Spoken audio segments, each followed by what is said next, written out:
지역 맞춤 부동산 세미나 우리 동네 맛동산 자세한 내용은 영상 하단의 링크 혹은 3프로 앱을 통해서 확인하세요.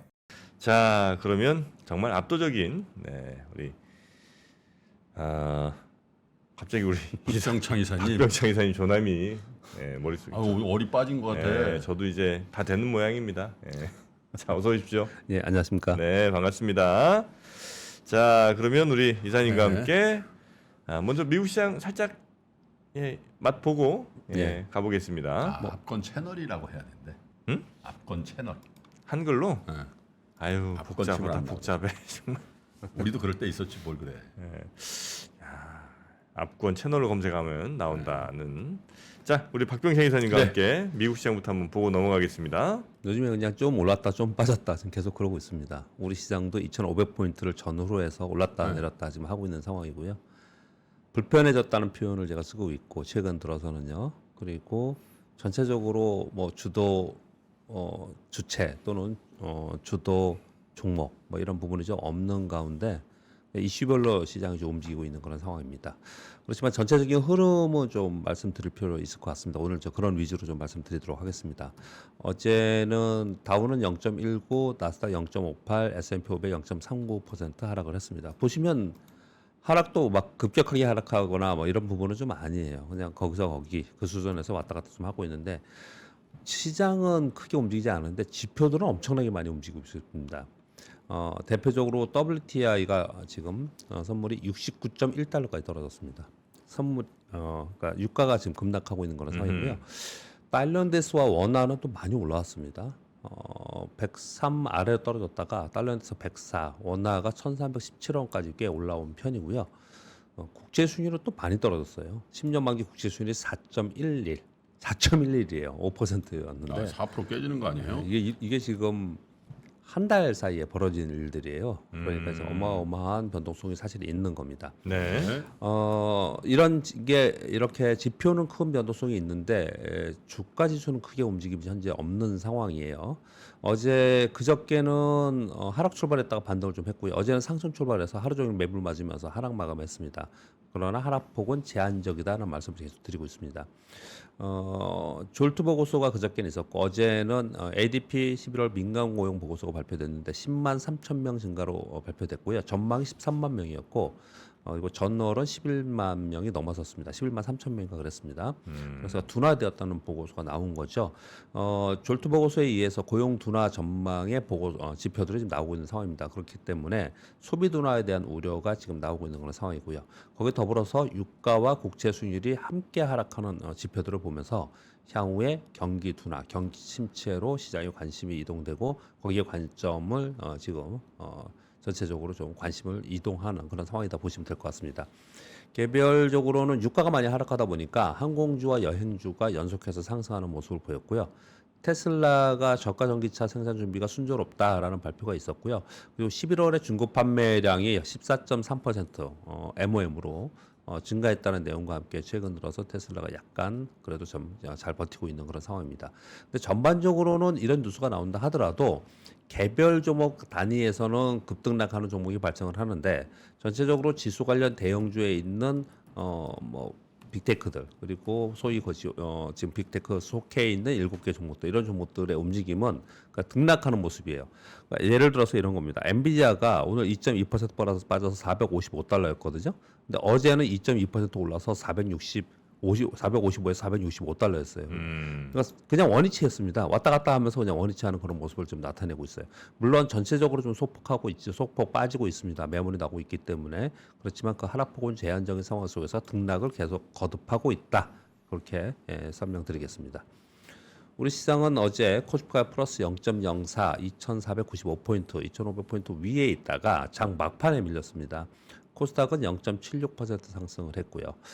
보시면 외국인들이 장중에 선물 매수를 하면서 금융투자 매수가 들어왔어요. 그래서 지수는 플러스권에 유지를 했습니다. 근데 장 막판에 외국인들 선물이 다시 매도로 좀 바뀌었고요. 그러니까 전체가 순매도는 아니었는데 매수한 규모를 줄이면서 선물이 빠지기 시작을 했고 그러면서 외국인들은 비차익 프로그램 매도 그리고 금융투자 매도가 나오면서 상승폭은 둔화하면서 마감을 했습니다. 마이너스까지 가지는 않았지만 오후 들어오면서 상승폭이 둔화되는 그런 모습을 나타냈습니다. 종목별로는 여전히 불안한 수급으로 등락하는 그런 모습을 나타냈고 지금 미국 시장 말씀드리면서 전체적으로 시장을 이끄는 빅테크나 이런 종목들이 큰 움직임이 없고 개별 종목 단위에서 큰 움직임이 있다고 말씀드렸잖아요. 우리 시장도 똑같이 그런 일들이 지금 벌어지고 있습니다. 어제 보시면 YG엔터가 블랙핑크와 재계약 성사했다는 뉴스가 나왔습니다. 그러면서 곧바로 그냥 급등했어요. 그러면서 엔터 관련주들이 전체적으로 상승을 좀 했고요.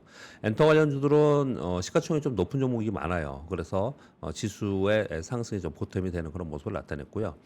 그리고 카페24는 구글에서 260억 제3자 매정 유상자 투자로 한다라는 그 내용과 함께 곧바로 상한가 갔고요. 그리고 트위치가 내년 2월에 한국에서 철수한다는 내용과 함께 아프리카 TV가 상한가에 갔습니다. 네. 경쟁사 퇴출. 예, 경제사죠. 예. 그래서 이런 개별 뉴스에 의해서 막 상한가까지 가고 그래요. 이런 것들을 보면은 지금 돈을 가지고 단기 거래하는 사람들이거나 아니면은 뭐 액티브의 돈들이다, 뭐 빠르게 움직이는 돈들이다 이렇게 생각을 해보면 이들이 지금 2차 전지도 못 사겠고 반도체도 못 사겠고 대형주에 뭘 못 사겠고 뭐 액티브니까 대형주 사지는 않겠죠 거의 대부분. 근데 그러니까 이렇게 이런 종목들이 이렇게 빨리빨리 움직이는 제한된 유동성 속에 이런 움직임이 나타난다 이렇게 말씀을 드리는 거고요. 어제 제일 특징 중에 하나가 KNX였죠. KNX. 내려 올랐어요? 이게 소위 말하는 따따블을 우리 제도 바뀌고 나서 처음으로 발생된 겁니다. 따따블 여기까지 갈 수 있어요? 400%? 바뀌었잖아요. 제도가. 그래서 그 네 배 하면. 공모가 23,000원인데 공모가에서 예전에는 2배까지였는데 지금 이제 3배까지 될 수 있었잖아요. 이제 그러니까 400%까지 되잖아요. 그래서 따보니까 23,000원에 시작을 해서 시가가 7만 몇천 원인가 그랬었습니다. 7만 몇천인가. 그러니까 상단에서 거래가 된 거예요. 거기서 30% 상한가 된 거예요. 아니죠. 그거 아니죠. 시가에서. 그거는 아니고 네. 그냥 내배일걸요. 거기서 옛날 제도는 아니 그러니까 더블에 30%인데 예. 저거는 그냥 4배. 예, 맥시멈이. 그러니까 시초가 생기고 그리고 나서 또 이제 거래가 된 거예요. 그러니까 네. 전체적으로 따지면은 공모가 대비 4배가 된 거예요. 네, 그러니까 이제 400%까지 이제 갈 수 있는 상한까지 갔다 이거죠. 예, 이게 상한가지 처음으로 갔다 간 거죠. 거예요. 이게. 그래서 이제 이 얘기가 되게 많았습니다. 네네. 그리고 2차 전지 장비 기업이에요. 근데 최근에 스펙이나 최근에 상장하는 종목들이 이런 현상이 많이 나타나고 있어요. 이건 역시도 우선주 상한가고 물론 좋은 종목들이 상장되면 그만큼 같이 인정받는 것도 있고 또는 시장이 안 좋을 때는요. 약간 저평가, 그러니까 고평가라고 우리 상장할 때 너무 고평가돼 상장한다는 얘기를 많이 하잖아요. 또는 적정평가 또는 저평가돼 상장되는 경우도 있거든요. 그렇기 때문에 더 올라가는 경우도 발생이 되긴 하지만 최근에 상장한 기업들은 전부 다 거의 급등하는 현상이 좀 나타나고 있어요. 이 역시도 저는 어떻게 해석을 하냐면 전체적으로 자금들이 한정된 유동성 속에서 시장을 전체적으로 움직일 수 있는 그러한 섹터나 종목으로 들어가기 좀 부담스러우니 이런 쪽에서 그냥 단기적인 움직임이 나타나고 있지 않나 이렇게 생각은 하고는 있습니다. 네. 물론 이 종목에 대해서 평가하는 게 아니고 전체적인 흐름이 그런 모습이 많이 나타났고 어제는 제도가 바뀌고 나서 처음으로 4배가 발생된 그런 종목이 어떻게 발생이 좀 됐습니다. 그래서 개별적으로 종목의 움직임이 크게 나타났다고 말씀을 좀 드리고 있는 것입니다. 네. 오늘 중국의 11월 수출의 지표 발표되고요. 그리고 중국과 유럽의 정상회담이 오늘부터 시작이 됩니다. 그 정도 말씀드리겠고요. 자, 그러면 이제 흐름을 한번 볼게요. 크게 이번 주에 뭐 밋밋하게 올라갔다 내렸다 계속 그러고 있고 우리 시장도 좀 그러고 있는 상황인데 종목 단에는 움직임이 좀 등락이 있지만요. 흐름을 보면 이렇습니다. 한번 읽어드려 볼게요. 11월에 국채 수익률 고점 후에 단기 급락을 했죠. 그러면서 그 와중에 CPI 발표가 있었고 PCE 발표가 있었고 고용지표 등이 발표를 하는데 전부 다 둔화되는 것을 확인하고 있습니다. 그러니 이 와중 속에서 유가가 하락하고 국채 수익률이 하락하고 있습니다. 그러니까 전체적으로 시장에서는 연준 피봇에 대한 기대를 반영하기 시작을 했어요. 그래서 시장은 단기 랠리를 했습니다. 그래서 정고점까지 왔습니다. 그러다 보니까 이거 너무 많이 온 거 아니야 또? 지나치게 선반영한 거 아니야? 라고 하면서 빅테크의 차익 매물이 좀 나오기 시작을 했습니다. 그러면서 시장은 소폭 하락하면서 등락하는 현상이 나타났거든요. 여기 지금 현재까지잖아요.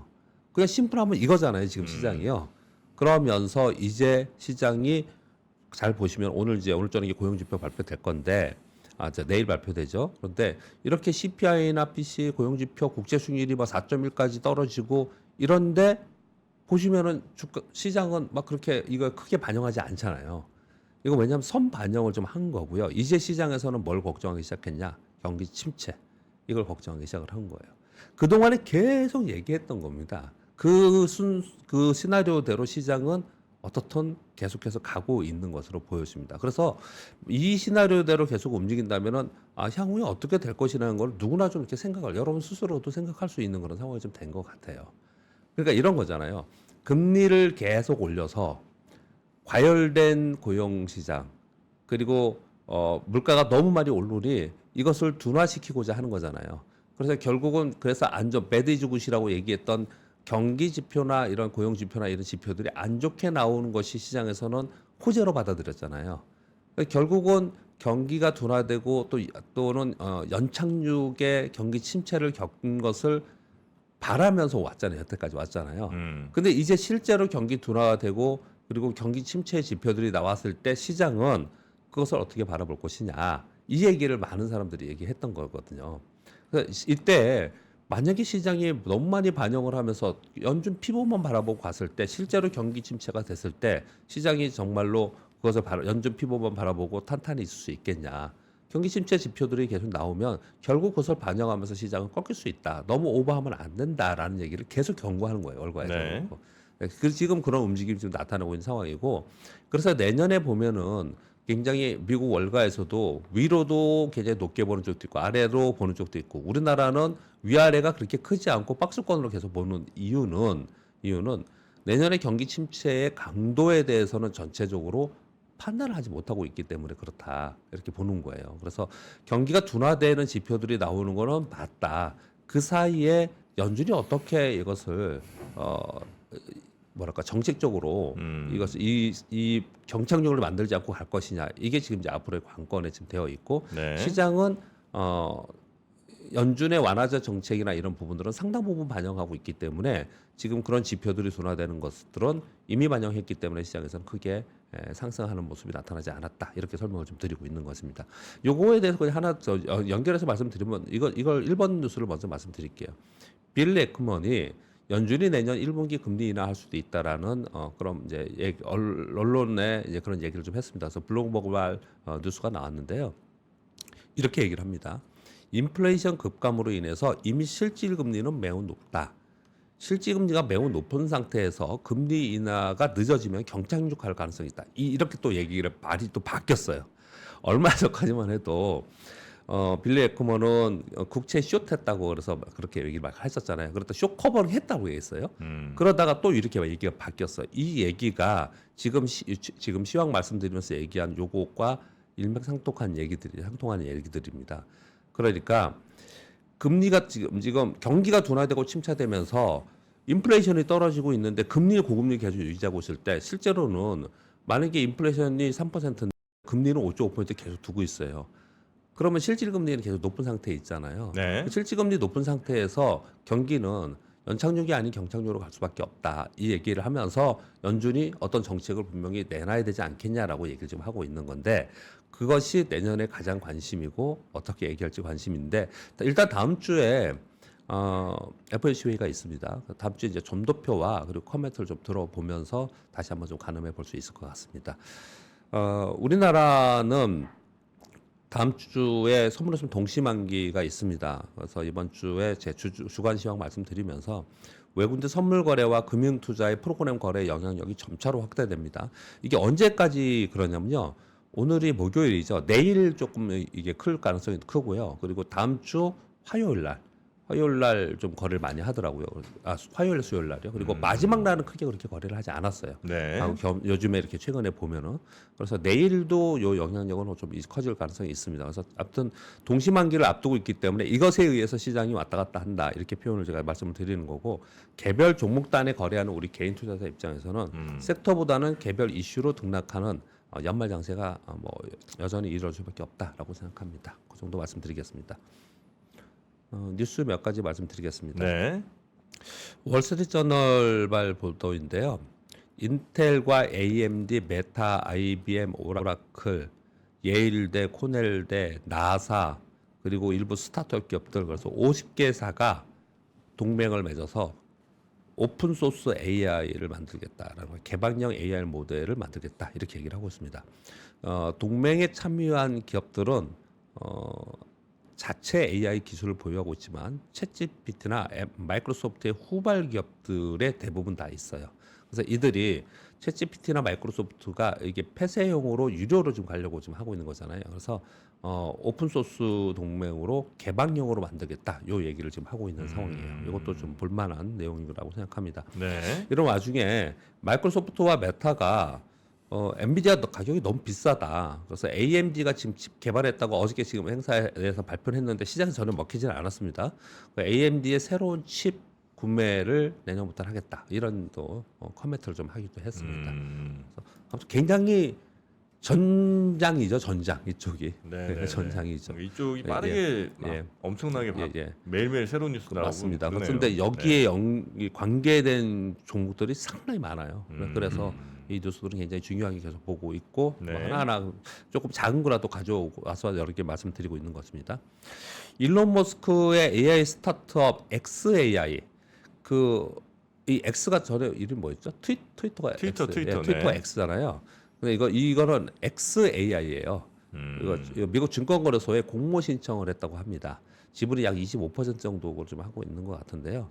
공모 신청을 했다는 거는 이거 상장한다는 거예요? 팔겠다는 거예요. 예, 이거 지분을 이제 팔겠다 네. 이렇게 하는 거예요. 최대 10억 달러 목표이고 이미 4명의 투자자로부터 약 1.3억 달러, 3억 달러 정도에 유치를 됐다. 그렇게 얘기를 하고 있고 일론 머스크의 AI 스타트업 이제 그런 얘기를 하잖아요. 근데 이거 뭐 사실 다른 챗GPT나 뭐 다른 거에 비해서 그러고 좀 뒤쳐져 있다 이런 얘기를 계속 했었었는데 요번에 이 자금을 받아서 이제 중요한 거는 저는 요 내용보다도 이제 맨 마지막 이것 때문에 이걸 가져왔는데요. 보세요. 지금 AI 스타트업이 이름이 XAI예요. 네. 그리고 테슬라가 있잖아요. 그리고 트위터에 있었던 X를 처음에 인수했을 때 뭐라고 얘기했냐면 그 트위터에 원래 있었던 그런 기능이 중요한 게 아니고 트위터의 핵심 그 기술 이게 중요하지 않았냐 이런 얘기 한 적이 트위터의 핵심 기술이 뭐예요? 그럼 트위터라는 거는 예를 들어서 뭐 어떻든 거기 채팅을 하면은 네. 그 채팅을 하기 위해서는 그 안에 인공지능이 있을 거고 그 안에 통신 기술이 있을 거고 그 안에 칩들이 있을 뭐 이런 것들 얘기를 하는 거예요. 가장 대표적인 건 인공지능 기술을 얘기를 하는 것 같아요. 거기를 그 얘기를 계속 했었거든요. 네. 이제 그리고 테슬라에는 뉴럴링크라는 뇌신경과학 스타트업이라는 게 요즘에 NPU 얘기 나오죠. 그래서 제가 그걸 보면서 또 격세지감을 느꼈는데 제가 10년 전, 15년 전에도 NPU가 한때 인기인 적이 있었어요. 그래서 NPU 관련주들에 대해서 막 공부하고 막 그래서 이런 걸 투자해야 되지 않겠냐 그랬는데 네. 결과는 어땠겠습니까? 그때 했으니까. 그때는 뭐 안 됐죠, 잘. 다 망했죠. 네. 다 안 됐어요. 근데 또 이제 이런 얘기들이 많이 나오고 있는 상황입니다. AI 때문에 이런 얘기를 좀 하고 있는 상황이거든요. 근데 지금 일론 머스크는 지금 XAI, 테슬라 X 뉴럴링크의 협업으로 인해서 결국은 바드나 챗GPT와 경쟁할 수 있는 것을 만들어낸다라고 얘기를 하고 있거든요. 네. 그런데 가만히 이 뉴스 플로우를 보면은 일론 머스크의 목표는 이거보다도 이 자체보다도 하드웨어의 자체보다도 여기 이 사람의 그 목표는 자율주행이나 우주항공에 가 있어요. 이걸 이용해서 자율주행이나 우주항공이나 로봇을 하겠다고 하는 거거든요. 네. 결국 이것을 상용화해서 상업화하고 상용화해서 제품을 만든다는 데 관심이 되게 많은 거거든요. 그래서 이런 내용들이 얼마큼 진일보하느냐가 향후에 전 세계적인 기술 진보도 있지만 네. 우리 주식투자자 입장에서 말씀드리는 거니까 상당 부분 파급효과가 있을 것 같다라고 생각을 합니다. 다섯 번째는 삼성전자가 14일부터 글로벌 전략회의 한다고 하는데 새 경영진 이번에 인사이동 있었잖아요. 임원 해외 법인장. 삼성전자에 전략회의 한다는 걸 아침에 뉴스를 해야 되나? 네. 이랬을지 모르겠는데 400여 명이 참석을 해서 사업 계획 및 신사업 발굴 방안 위기 대응 등 논의한다고 비상이구만요. 해요. 예? 비상. 예. 이거 합니다. 여기 보면 맨 마지막에 위기 대응을 논의한다라는 게 들어 있어요. 그러면서 어떤 것들을 얘기를 하냐면 여기 제가 읽어 드릴게요. 보세요. 삼성전자 가만히 생각해 보면 반도체 사업부 요번에 대규모 적자 났죠. SK 하이닉스가 맹추격을 하고 있죠. 그래서 격차가 줄어들었죠. TSMC하고는 격차가 계속 있는 상태. TSMC가 거의 60%예요, 파운드리. 얘들은 격차를 우리 좁히지 못하고 있는 상황이죠. 가전 분야에서 LED나 이런 거는 L전자가 더 앞서 있거든요. L전자하고 격차가 있단 말이에요. 네. 그리고 스마트폰 매출은 줄고 있는데 중국은 막 추격하고 있단 말이에요. 가만히 생각해 보면은 위기 대응 논의를 해야 되는 상황인 것 같아요. 삼성이. 그래서 요번에 전체적으로 모여서 이런 얘기를 한다라는 얘기를 지금 하고 있는 거고 네. 여기서 무슨 얘기가 나오느냐에 따라서 이 섹터나 주가가 막 움직입니다. 그래서 요걸 좀 전해드리는 거고요. 참고로 최근에 그 수원 사업장에서는 지능형 소프트웨어 이게 AI입니다. AI 쪽에 경력 싸움을 대규모 채용 공고를 한다라는 이것도 많이 돌아다니더라고요. 그래서 참고로 여기도 좀 AI네. 말씀드립니다. 예. 그리고 그냥 단신입니다. 포스코인터에서 미국 완성차 업체로부터 수주를 받았다는 감속기, 전기차 부품 중에서 감속기 3천억 정도 수주 완료했다는 건데 이거 지금 포스코인터는 미국과 유럽에서 전기차와 수소차용 부품 계약을 연이어 수주하고 있거든요. 자, 포스코인터에서 이거 수주했다는 걸 말씀드리기 위해서 가져온 건 아니고요. 어떤 거냐면 우리나라의 지금 자동차와 우리나라의 자동차 부품이 제일 저평가되어 있는 섹터 중에 하나이거든요. 여기 보시면 이들은 오피 마진도 물론 굉장히 낮지만 PER이 막 3배, 4배 이런 데가 많아요. 그래서 왜 그런가라고 생각해보면 결국은 수소차이든 전기차이든 아니면 하이브리드이든 이쪽으로 기업의 체질을 바꿔가야지만 그쪽에서 이익이 나는 거지. 과거의 내연기관차에서 머물러 있는 데서 계속 저평가를 받고 있다. 이렇게 좀 표현을 좀 드리고 싶고요. 네. 그리고 아까 그 뉴스에 그 시황에서 말씀드린 건데 카페24가 구글에서 260억 투자한다라는 건데 유튜브 쇼핑 협력을 강화한다는 거예요. 그래서 이걸 갖고 뭐 할 거냐? 개선된 비디오 커머스를 제공한다는 건데 이거는 뒷내용은 아침에 요즘에 좀 뭐래요? 통신 자꾸 끊기더라고요. 왜 네. 그런지 모르겠는데. 그래서 자꾸 끊겨갖고 아침에 제 뒷내용을 못 써왔는데 그래서 재밌는 내용이 하나가 있었어요. 뭐냐면 뭐 자료 없이 그냥 잠깐 말씀을 드리면 전 세계적으로 이 광고가 있잖아요. 네.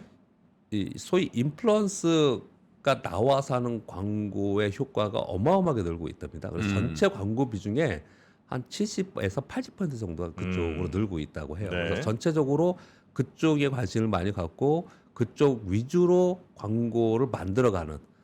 그래서 유튜브 광고에 이 비디오 커머스 광고에 더 집중적으로 하려고 하는 것 같다요. 요 얘기를 제가 뒤에 이제 같이 가져오려고 했는데 오늘 통신이 안 돼가지고 뒷것을 못 가져왔습니다. 예. 네. 중간에 인플루언서들의 그 광고 시장 규모가 어마어마하게 지금 커지고 있다. 저희 생각에는 그 얘기를 들으면서 제가 이제 재밌게 웃으면서 한번 농담을 드려보고 싶었는데 네. 누가 인플루언서나 누가 유명 연예인이 저걸 했다고 해서 저는 다른 사람은 모르겠습니다. 그거 나도 입고 싶나? 나도 저거 쓰고 싶나? 전혀 그런 생각 없거든요. 그런데 실제로 데이터를 보면은 네네. 어마어마한 효과를 누리고 있다라고 하더라고요. 그럴 것 같아요, 근데. 아 그렇습니까? 네, 왜냐하면 네. 이제 브랜드나 뭐의 차이가 품질의 차이도 뭐 별로 없고 네. 그런 상황에서 내가 좋아하는 사람이 소개해주는 네. 그리고 그 사람이 쓰고 있는 것과 같은 걸 쓰고 싶은 거는 특히나 이제 요즘 사람들이 다 많이 특히나 젊은 분들은 다 이렇게 좀 단절들이 많이 돼 있잖아요. 네. 그러니까 막 옆에 사람들이랑 막 같이 뭘 하거나 이런 게 별로 없으니까 나와 소통하는 게 거의 유일하게 인플루언서 혹은 뭐 연예인 뭐 이런 사람들이 이제 주로 될 테니까 그런 사람들의 영향력이 아마 과거보다 훨씬 더 커지지 않았을까. 네. 정프로가 떡 먹어봐라. 백년화편. 백년화편 먹어야죠. 바로 그냥 매출 쫙 올라. 네. 오, 쫙 올라. 그렇군요. 억지에 불나요. 네. 박병창 이사님도 하나 하세요. 네. 병창이 밝았느냐 뭐 이런 걸로 하나. 병창이 말. 네, 그래고 좀 아쉬운 점 약간 지금 뭐 끝났긴 했는데요. 네. 아쉬운 거는 그 대주주 요건 있잖아요. 네. 이게 또 지금 뭐 그 장관들도 바뀌고 막 이러잖아요. 네. 그래서 올해 어저께도 그 말씀 나눴지만 올해 안에 안 되지 않겠냐. 지금 그렇게 좀 물 건너간다는 식으로 지금 보도들이 막 나오고 있어요. 좀 되게 네. 아쉬운데 아직 시간이 남은 건가요? 남으면 해줘야 되는 게 맞지 않나? 아니 뭐 하실 거 있으면 빨리 하셔도 됩니다. 네. 아니요. 아, 시간이 그 아니고 대주주 요건. 예, 예, 예. 네네네. 아니 지금 예. 솔직히 얘기하면 예, 각 분야의 민생 법안을 비롯해서 예. 엄청나게 많이 올라가 있어요. 네. 근데 지금 처리가 안 돼.